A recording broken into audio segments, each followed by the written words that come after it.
Este trabalho, realizado por patriotas, tem por objetivo alertar a nação sobre o destino para o qual os atuais governos, que se dizem democráticos, estão levando o país. Longe se encontram da virtude de antigas lideranças que trabalharam para fazer deste território uma nação soberana. Agora, após 4 décadas de ação insidiosa, infiltrando a filosofia marxista e comunista nas universidades, sindicatos e instituições, tomaram o poder e se abastecem dele. Vendem não só o país, seu território, como também sua autoestima, seu patriotismo, sua capacidade de analisar que é fruto de um ensino medíocre, seu patrimônio industrial, cultural e suas riquezas. Este trabalho não parte de grupos ideológicos como estes que se apossaram do poder, mas de uma parcela consciente da população ordeira, que deseja apenas que no país haja democracia, paz social, integração nacional, integridade do território nacional, soberania e progresso. Objetivos nacionais que devem ser buscados e defendidos por todos, para que tenhamos o bem comum. Queremos deixar claro, também, que este grupo não discrimina qualquer tipo de capital, inclusive o transnacional. Porém, não aceita negociatas envolvendo o governo, entregando a nação. Conheceremos a seguir alguns dados históricos de indivíduos e entidades que, fortalecendo-se econômica e politicamente, interferem e interferiram na autodeterminação das nações, em benefício de seus interesses pessoais.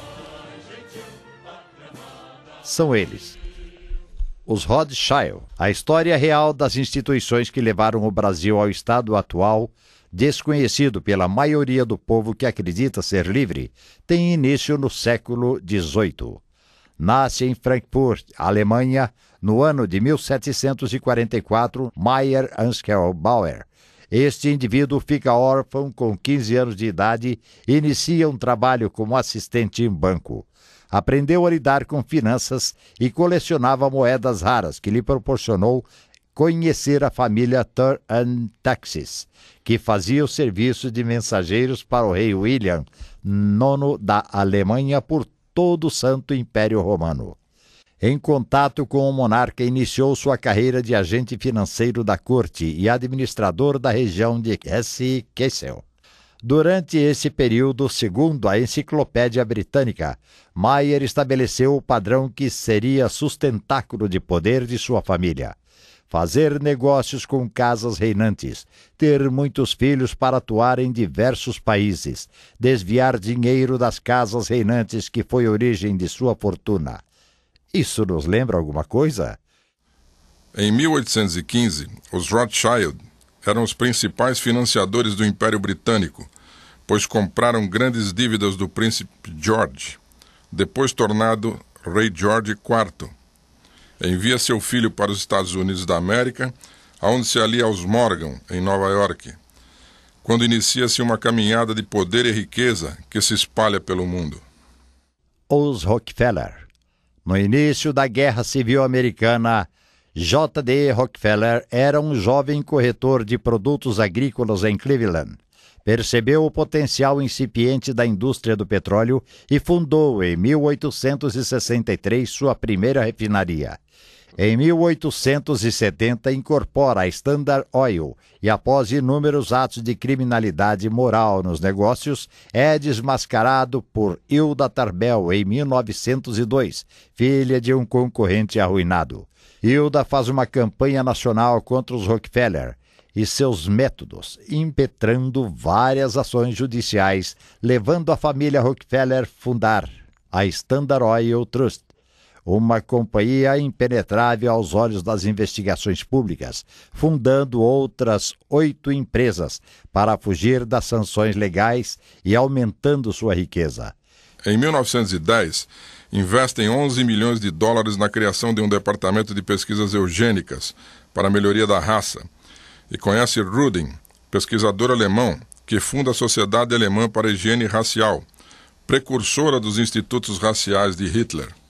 Após a guerra, foi Rockefeller quem doou o terreno em Manhattan para a construção da ONU. Torna-se presidente do Chase Manhattan Bank em 1955. Suas ações no campo econômico e psicossocial são sempre paralelas ao envolvimento com líderes ou então produzi-los. Muito do desenvolvimento do governo americano no final do século passado em saúde, educação, meio ambiente e bem-estar parece ter sido iniciativa da Fundação Rockefeller. Os Morgan. O patriarca da família Morgan fez riqueza emprestando dinheiro ao norte durante a Guerra Civil Americana. Conta a história que ludibriou os federalistas, vendendo armas do exército em más condições para o próprio exército, obtendo lucro exorbitante. Possuíram sempre ligações comerciais com os Rothschild, realizando inicialmente venda de títulos do ouro na Europa. Existem evidências que os Morgans nada mais eram que os agentes Rothschild na América e que estes sempre os sustentaram. Ao lado da família Rothschild, a Morgan Company transformou-se em um dos mais poderosos bancos do mundo. 5 anos depois, torna-se o magnata das vias férreas nos Estados Unidos da América, controlando mais de 8.000 quilômetros de vias. Fundou a General Electric e United States Steel Corporation. Esse império diversificado jamais foi igualado e continua a dominar a indústria americana. É interessante notarmos que, apesar de os Morgans e os Rockefeller concorrerem entre si, trabalharam juntos para a criação de um cartel bancário internacional denominado Sistema do Banco Central. Durante a guerra, foi o único banqueiro a comprar suprimentos, militares e de outras espécies, para o governo britânico e francês. O Sistema do Banco Central. O homem antigo não necessitava de dinheiro, caçava, utilizava a terra e permutava bens de consumo. Porém, os limites da permuta ficaram evidentes quando o trabalho se tornou mais especializado. O pastor já não conseguia levar todas as ovelhas ao mercado, e as pessoas começaram a utilizar moedas como medida de valor e troca. O ouro passou a ser utilizado para isto. Os ourives passaram a ter domínio sobre o mercado. Mas como carregar grandes quantidades de moeda era um peso muito grande, e havia, contudo, risco de roubo, os ourives usavam a riqueza acumulada em moedas para emitir papel-moeda. Como era improvável que todos exigissem o ouro de volta ao mesmo tempo, os ourives tornaram-se banqueiros, emprestavam uma parte do ouro guardado cobrando juros.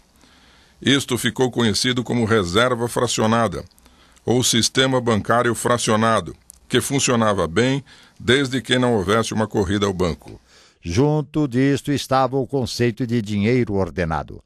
É um papel-moeda sem valor, que é declarado inaceitável por decreto do governo. Assim, os imperadores pagavam suas contas emitindo papel-moeda ordenado.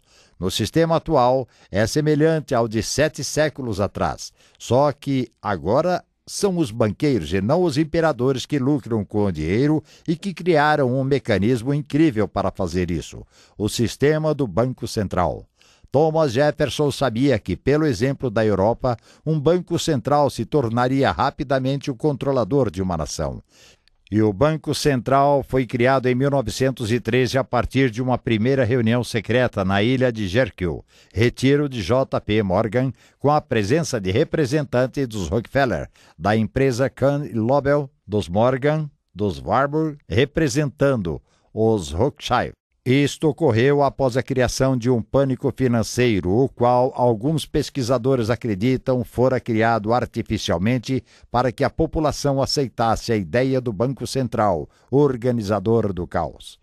O controle privado do Banco Central americano continua até hoje. O Banco Central de Nova York domina completamente outras 11 filiais por meio da propriedade, controle e influência acionária, e lida com as transações acionárias no mercado aberto. Quem são seus principais acionistas? Os Rothschild, os Morgan e os Rockefeller. E através de quais organizações eles agem?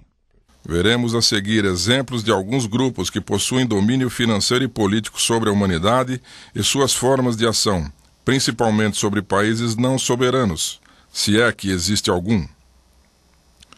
O conceito atual de comércio internacional não tem início recente, mas no início do século XX, logo após o término da Primeira Guerra Mundial, em 1919, Coronel House funda, juntamente com delegados americanos e britânicos, o Instituto Real de Assuntos Internacionais, que tem por objetivo aceitar um novo conceito, o globalismo. Nos Estados Unidos da América, o Instituto passa a se chamar Conselho de Relações Exteriores, em julho de 1921. Possui como financiadores os principais bancos e várias corporações, como poderemos verificar na tela. Vários elementos são e foram participantes do CFR, ou Conselho de Relações Exteriores, como Franklin Roosevelt, Robert Kennedy, Dan Rusk, Robert McNamara, Carter Hughes, Robert Rubin, Richard Haas e Madeleine Albright. E por incrível que possa parecer, o ex-ministro de Fernando Henrique Cardoso, Sr. Luiz Felipe Lampreia. Lampreia, participante do SEBRE, que tem força-tarefa com a ALCA, e dele fazem parte Marco Aurélio Garcia, Roberto Requião e Clóvis Brigagão da Universidade Cândido Mendes. Possui ligações com o movimento Viva Rio, novamente com a presença de Marco Aurélio Garcia, e lutam pelo desarmamento da população ordeira, pela redução da pena, descriminalização do uso de drogas e etc. CFR. O documento Department of State Publication 7277, aprovado pela ONU em 1961, que aparentemente servia para controlar os armamentos nucleares, em realidade previa a formação de uma força de paz permanente com o poder de coerção para todos os países do mundo, castrando o poder de defesa das nações. Claramente, o Conselho de Relações Exteriores exerceu durante todo o século XX poderosa influência na política dos Estados Unidos da América, senão um total controle sobre ela. Contudo, esse poder foi compartilhado com outro grupo ligado a ele, os Bilderberger. Clube Bilderberg. O Clube Bilderberg é constituído por um grupo de pessoas poderosas. Alguns membros participam também do Conselho de Relações Exteriores e da Comissão Trilateral, que veremos à frente. A primeira reunião foi presidida pelo príncipe Bernard da Holanda. O palestrante foi Harold Wilson, futuro primeiro-ministro inglês. Em 1954, reúnem-se no Hotel Bilderberg, origem de seu nome. A partir daí, reúnem-se todos os anos para discutir os assuntos mundiais. Bill Clinton foi o palestrante da reunião em 1991. Estão incluídos negociantes, políticos, banqueiros, donos e diretores de veículos de mídia intimamente ligados à família real britânica. Desde 1991, seu presidente é Lord Peter Carrington, secretário-geral da OTAN, presidente do Instituto Real de Assuntos Internacionais, ligado aos Rothschild, tanto comercial como por casamento. Comissão Trilateral é outro grupo de poder. Foi fundada por David Rockefeller em 1973 para desviar a atenção do público sobre as atividades do Conselho de Relações Exteriores. Tem a inclusão do Japão, daí o seu nome trilateral. Estados Unidos, União Europeia e Ásia. Seu plano é substituir políticas territoriais por objetivos econômicos transnacionais, como as privatizações brasileiras, promover a globalização e instalar o governo mundial, a chamada Nova Ordem Mundial. Já fizeram e fazem parte de seu quadro Jimmy Carter, o editor da Time, o presidente da Fiat, o ex-presidente do Federal Reserve, Alan Greenspan, Cyrus Vance, secretário de Estado norte-americano, e quem não poderia deixar de participar senão o brasileiro Fernando Henrique Cardoso. São objetivos dessas organizações: controle e manipulação dos principais acontecimentos mundiais. Controlam minerais essenciais, energia, transporte, produtos farmacêuticos, agricultura, telecomunicações e entretenimento. Em resumo, controlam os elementos básicos da vida moderna. Para efeito didático, vamos chamar estes grupos de controladores. Capital internacional. Grandes grupos econômicos e financeiros que se utilizam e se beneficiam do financiamento do narcotráfico e armas, lavagem de dinheiro, intervêm na política econômica, psicossocial nos territórios e estão sempre voltados aos próprios criminosos interesses. Nós, os brasileiros patriotas, como devemos pensar? Temos que criar oportunidade a todos. Devemos estar inseridos na busca do desenvolvimento do ser humano. A relação desses grupos conosco não pode e não deve ser eliminada. Porém, temos que defender os interesses do nosso povo e manter nossa soberania. Portanto, as relações com esses grupos devem pressupor uma troca justa entre recursos naturais contra tecnologia e desenvolvimento. Quais são seus instrumentos de dominação? Ideologias, conflitos e diferenças regionais, violência e terrorismo, legislação, padronizações e regras globais impostas aos países e aos cidadãos. Instrumentos de dominação. Esses agentes agem nos países através de alguns instrumentos. O primeiro é a ideologia. Por exemplo, provavelmente você estudou nos livros que a Revolução Russa foi um levante popular das massas oprimidas contra a odiada classe dos czares. Entretanto, em 1917, Leon Tolstói vivia em Nova York trabalhando como repórter para o jornal comunista The New World, onde conheceu ricos banqueiros dispostos a financiar uma revolução na Rússia. Lenin e Trotsky retornam à Rússia com o apoio de fundos capitalistas do Ocidente e tomaram o poder russo para os bolcheviques. Esses grupos de personalidades tinham apenas um único interesse. Com o povo russo nas mãos, tornaram-se líderes daquele poderoso império, pois trabalharam os minérios, o petróleo, o comércio de armas e alimentos. Tudo isso ao custo de 28 milhões de vidas russas. Um povo na época ignorante, pobre, beberrão e desarmado. Isso nos lembra alguma coisa? Segundo, agem estimulando as diferenças raciais, sexuais e religiosas, promovendo a discriminação, o ódio entre o povo, enfraquecendo-o. Isto também te lembra alguma coisa? Terceiro, promovem o terrorismo com invasões de propriedade rural e urbana. Promovem legislação branda contra criminosos, levando à impunidade e estímulo à violência. Isto também te lembra outra coisa? Quarto, cooptam dirigentes de países não soberanos a assinar acordos internacionais de proteção aos índios e populações denominadas carentes, tipos quilombolas, sem terra e etc., fazendo com que esses acordos sejam ratificados no Congresso Nacional, entregando grandes extensões de terra a poucos indivíduos, geralmente terras com subsolo rico em minérios, pedras preciosas e energia.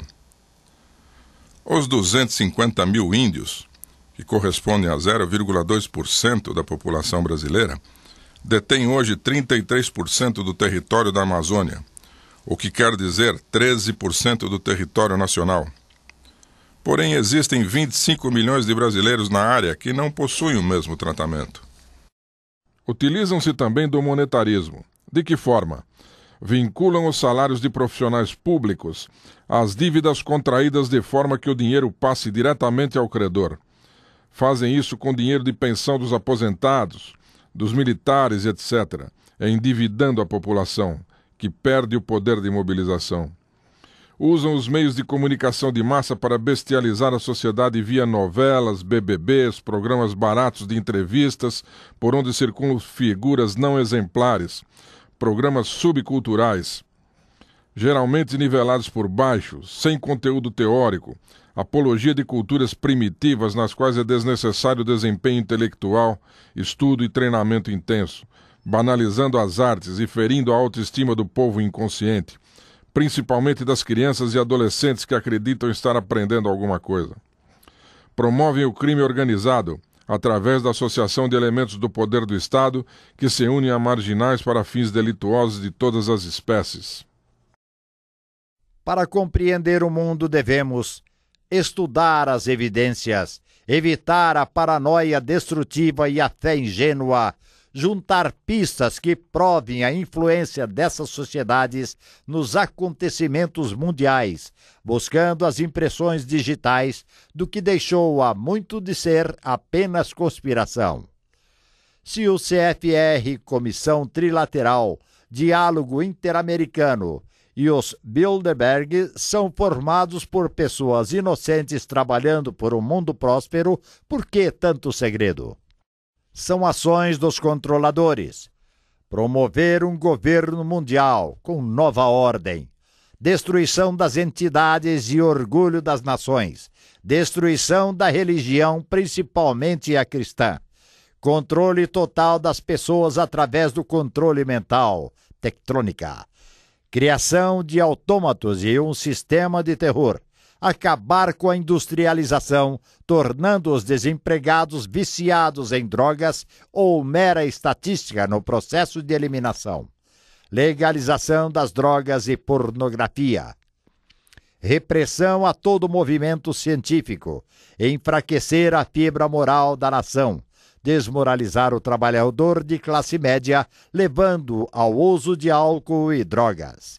Evitar a autodeterminação dos povos, criando crises e um órgão para gerenciamento das crises. Promover gangsters das artes, principalmente na música. Exportar ideias de liberação religiosa. Infiltrar e subverter governos. Contenção da imigração de negros, mulheres, homossexuais, soropositivos e deficientes físicos para os Estados Unidos da América e Europa.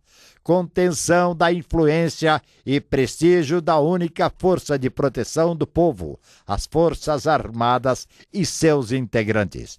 Contenção das armas nas mãos de civis. Impedir a paz social, desenvolvimento, democracia, soberania, patrimônio nacional e manter a economia na medida de seus interesses. Agora vamos ver o que é denominado o crime organizado. O crime organizado não é o PCC ou o Comando Vermelho. Estes são os meros agentes conscientes. É instrumentado pelo capital transnacional, que é um inimigo invencível. Crime organizado é a associação de membros do poder com delinquentes para práticas de fins delituosos.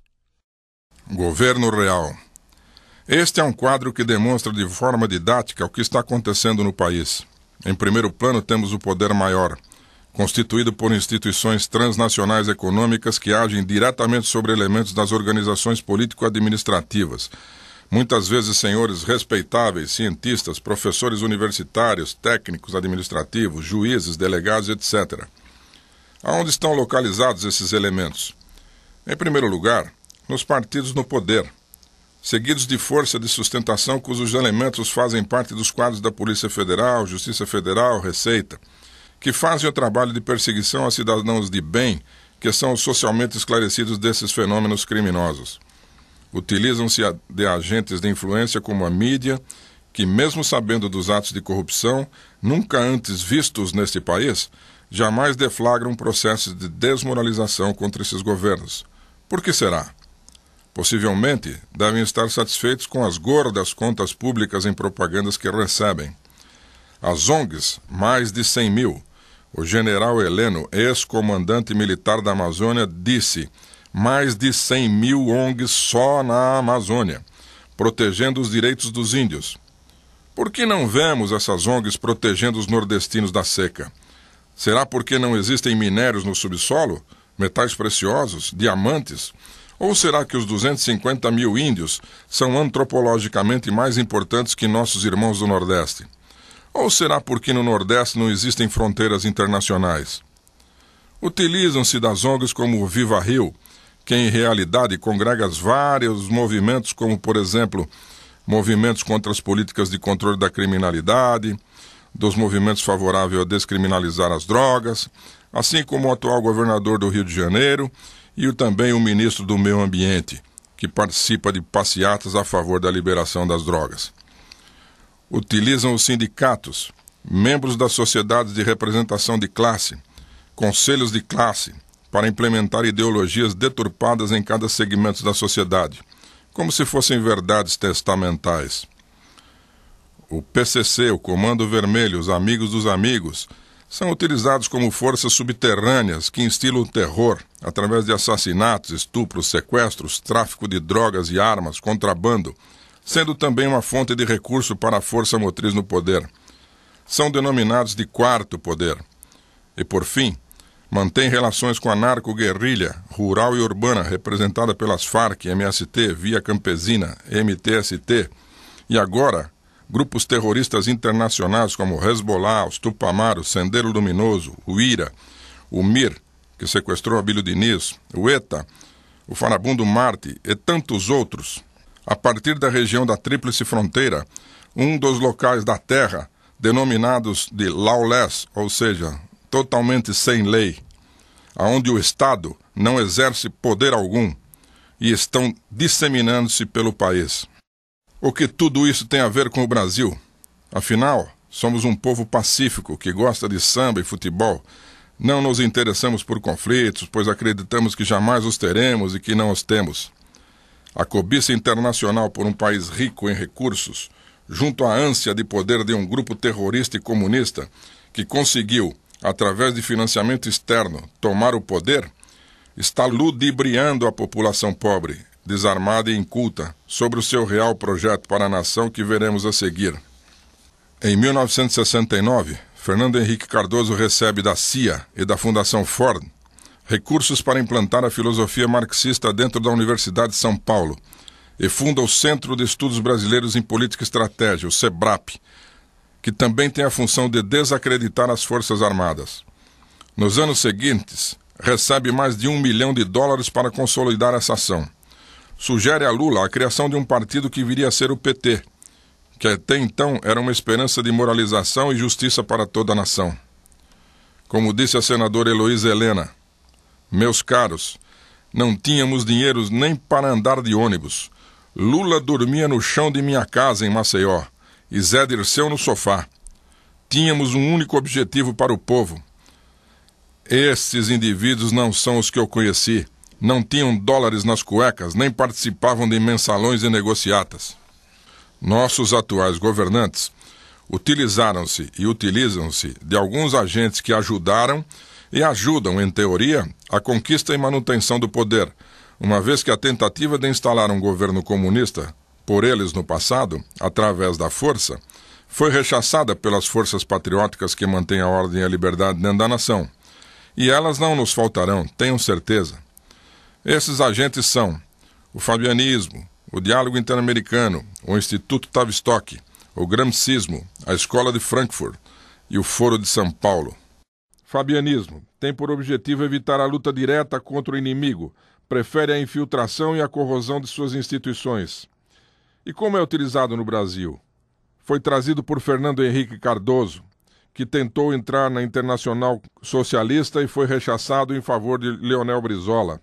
A partir daí, ligou-se ao movimento fabianista internacional e trouxe para o Brasil o conceito do fabianismo, que é a tomada do poder via corrosão de todas as instituições.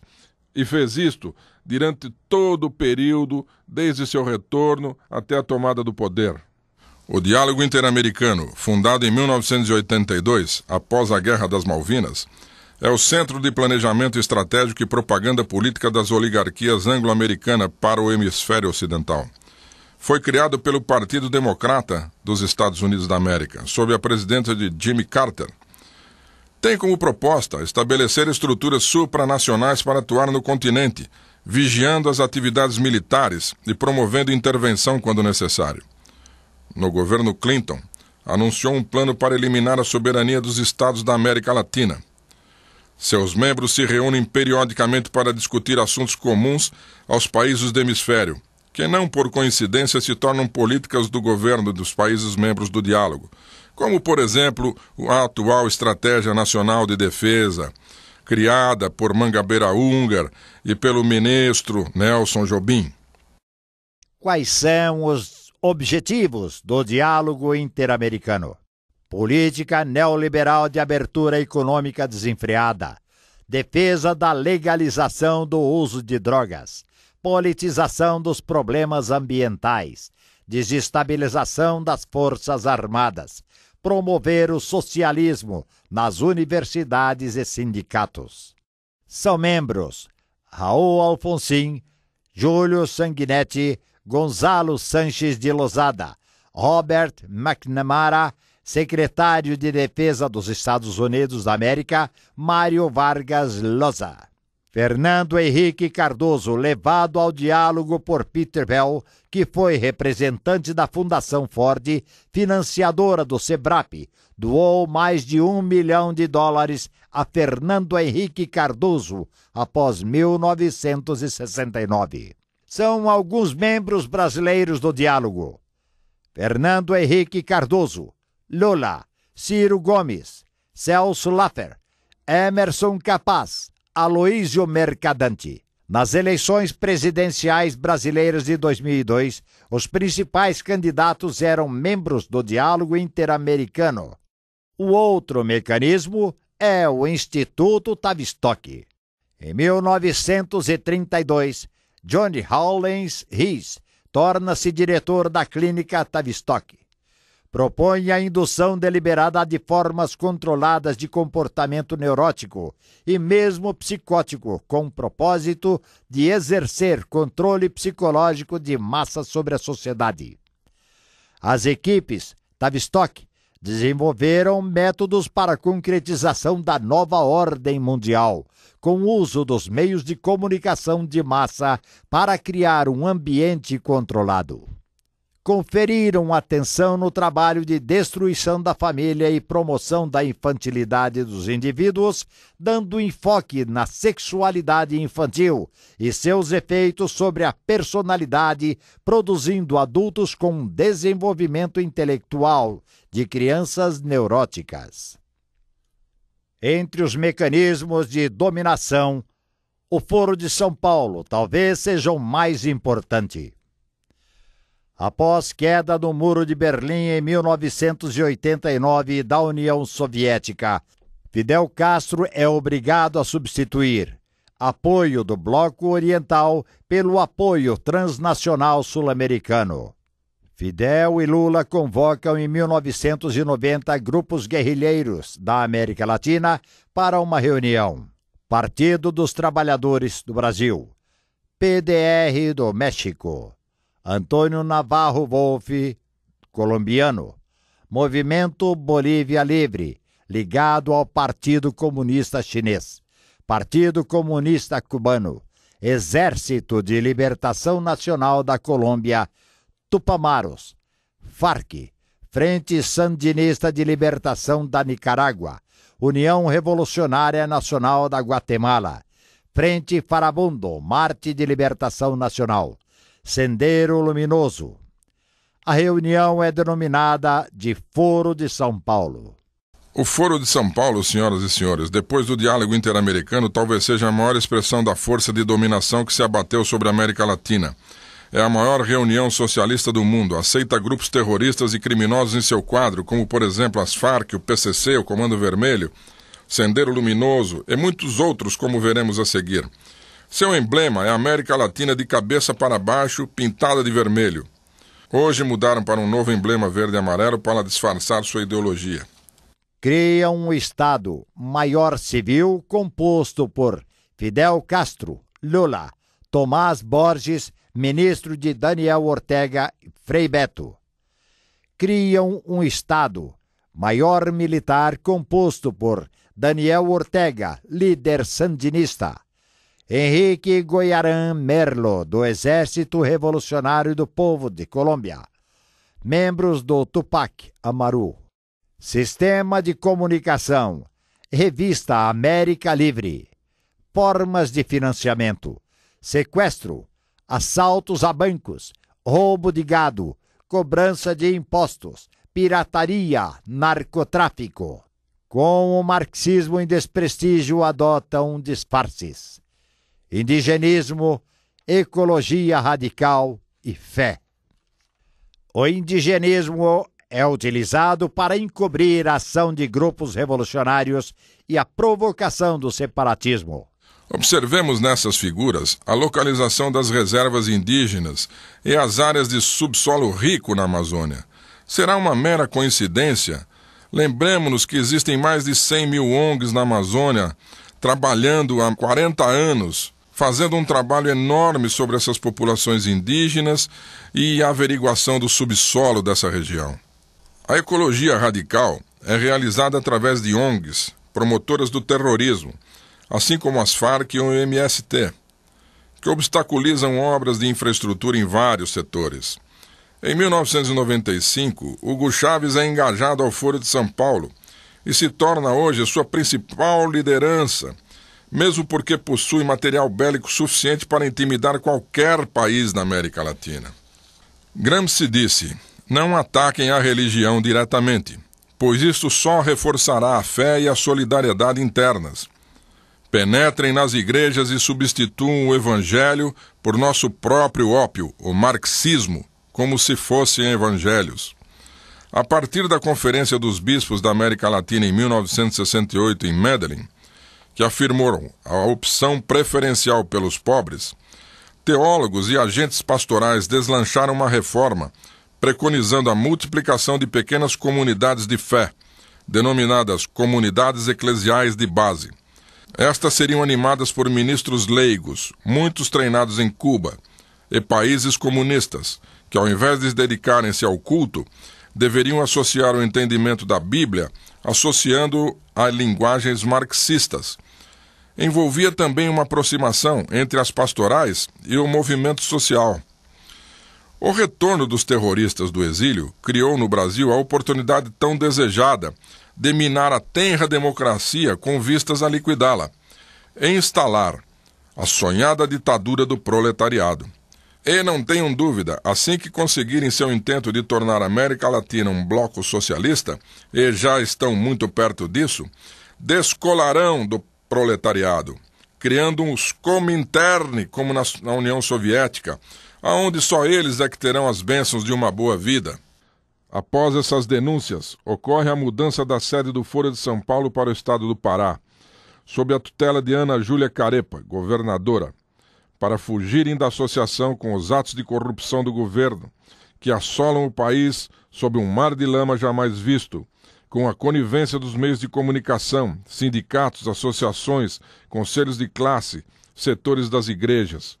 Porém, ao perceberem que seu apoio a tudo isso que está aí fere a democracia, o direito à propriedade e à liberdade, correrão como criancinhas famintas pedindo mamadeira aos que resistiram a tanta injustiça, desmando e criminalidade. A esquerda mundial já teve um momento de beleza.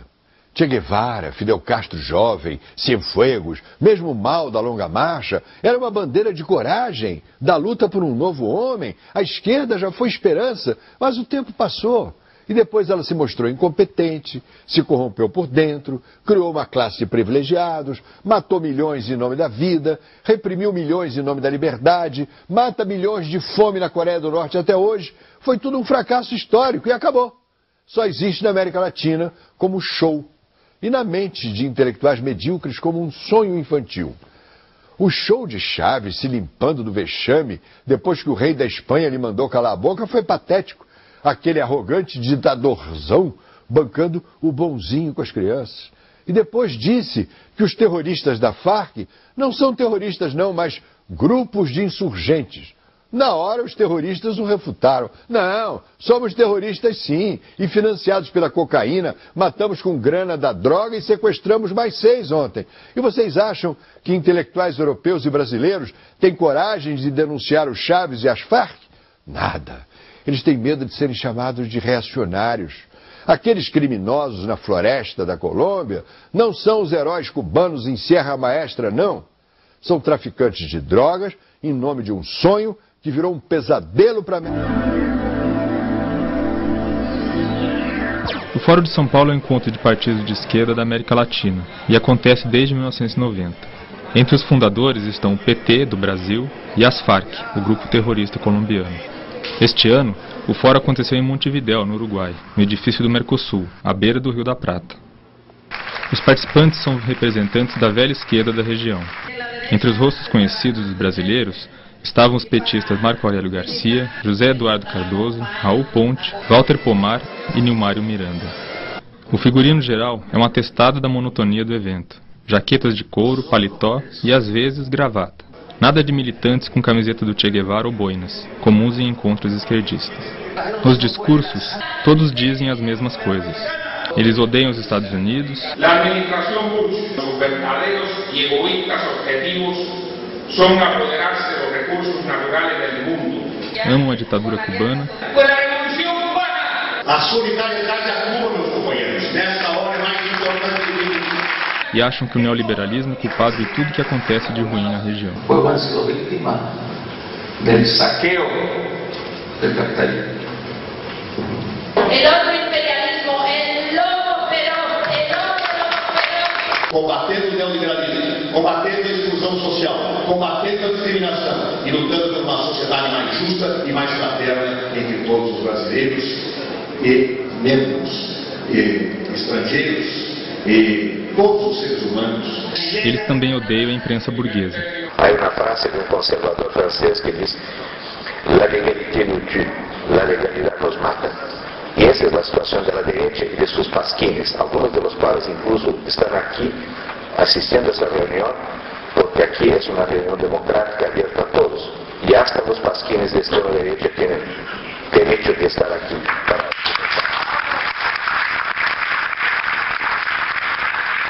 Além disso, os membros do fórum, que se dizem contra o uso da violência, ficam tentando justificar a existência das Farc. O presidente da Nicarágua até lamentou a morte do chefe dos terroristas colombianos. Eu quero expressar minha condolência, minha solidariedade para com a Farc e para com a família do comandante Marulanda. Mas o que deixa os velhos comunistas animados mesmo é o velho grito revolucionário cubano. Estaremos juntos, não nos vencerão. Adelante, comandante. Solo el pueblo unido jamás será vencido.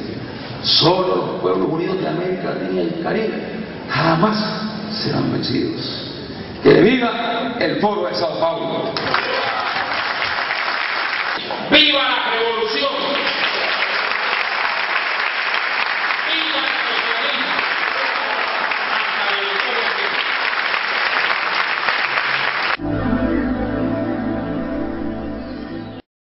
Um outro elemento de sustentação do governo criminoso são as Farc.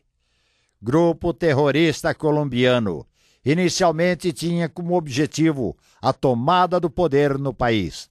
Atualmente tem relações internacionais com os governos socialistas da América Latina. Influenciam a política desses países através de subsídios para campanhas eleitorais oriundos do narcotráfico, sequestros e outros crimes. É considerado pelo governo brasileiro um movimento social.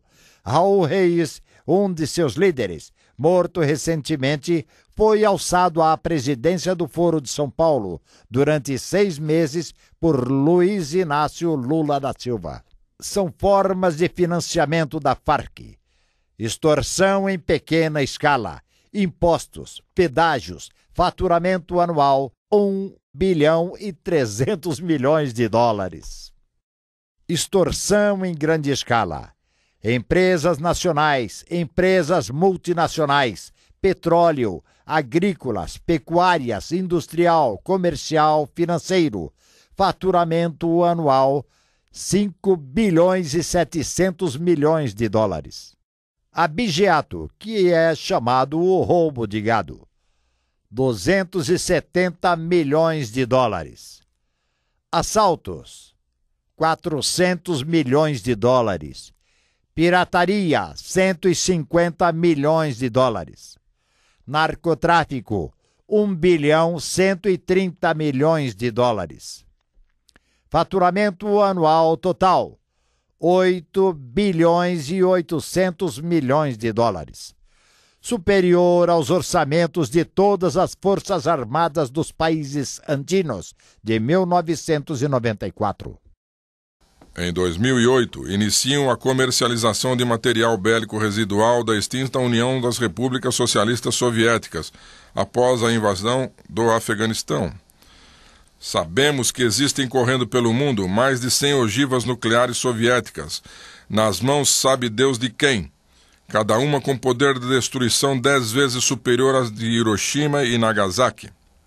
No Brasil de hoje, construído durante 5 séculos, poderíamos imaginar uma linha divisória que demarcasse características regionais importantes, onde no Sul houve grande desenvolvimento tecnológico e de recursos humanos, cidades industrializadas, centros educacionais de alta qualidade e energia. No Norte e Nordeste, obviamente, sem descartar ilhas de excelência humana e tecnológica, temos grandes recursos naturais, água, minérios, biodiversidade, beleza natural para exploração turística, etc. Porém, nas últimas décadas, fomos lentamente atacados por esses mecanismos anteriormente expostos. Nossas instituições estão sendo desacreditadas, o caos foi instalado, não há mais parâmetros de comparação na sociedade e a impunidade está à solta. E a cada dia as Forças Armadas estão sendo contidas pelo próprio governo, que seria o primeiro a lhe fornecer recursos. Qual o objetivo? Impedir a autodeterminação da nação brasileira. Com a saída para o Pacífico tão desejada e que está praticamente pronta, poderemos exportar grãos, minérios, produtos. Porém, já estão adentrando o território nacional as máfias russa e chinesa e, junto com elas, tráfico de drogas e armas, sequestros, assassinatos e imigração ilegal. Para onde caminharemos? O Foro de São Paulo é o organismo gerenciador desses grupos que se apoderaram dos governos na América Latina e que visam a formação de um governo único para a região, conforme o diálogo interamericano assim os incumbe de realizar. Já possuem essa bandeira que, como podem ver, suas cores nada têm a ver com a nosso país. Está na Constituição que é dever das Forças Armadas defender a nação de agentes antagonistas externos e também de grupos internos que coloquem a ordem e a soberania nacional em risco. Cabe aos senhores e senhoras analisarem a situação conjuntural da nação neste momento e julgarem por seus princípios se isto que está aí é o que desejam para o futuro de seus filhos e netos. Não está na hora de nos mexermos? É claro que sim, de forma ordeira, que é como sabemos fazer, dentro da Constituição, que é o nosso meio, honestamente, que é o nosso princípio, sem conspiração, respeitando as instituições e junto com todas as classes sociais, sem preconceitos tolos e sem perder o foco das mudanças que se fazem necessárias. Minhas senhoras e meus senhores, temos todos a obrigação de reconquistar o rumo livre, verdadeiramente democrático, com paz social, soberania, defesa do patrimônio e território nacionais, continuarmos a integrar o país com progresso em benefício das novas gerações. Seus indivíduos poderosos, que hoje ocupam cargos importantes dentro da estrutura do governo e das instituições, não se sensibilizam por tudo isto, é porque sinceramente não são brasileiros, são meio brasileiros, ou então traidores, que estão apenas utilizando de seus cargos para se locupletar. Assim que a porta lhes for fechada, voarão como moscas de lixo como já o fizeram. Mas temos que ter cuidado, pois já informaram que se caso isto ocorra, utilizarão novamente os atos de terror e violência do passado, como se em algum tempo tivessem abandonado isso. Virão também os que sempre se dão bem, achando que desta vez será assegurado o paraíso, como foi no passado, continuando a mamar nas vastas tetas da nação. A estes será oferecida a justiça. Nós, população ordeira, temos que ter em mente que estamos com a razão e que nossa resistência é escrava da perseverança, para que o país seja de cada um e para todos.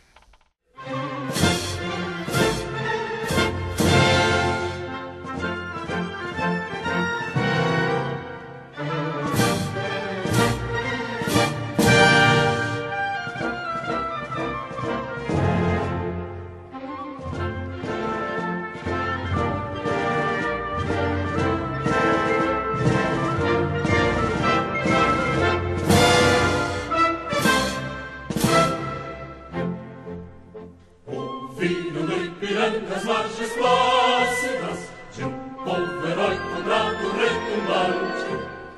E o sol da liberdade em raios lúcidos brilhou no céu da pátria nesse instante.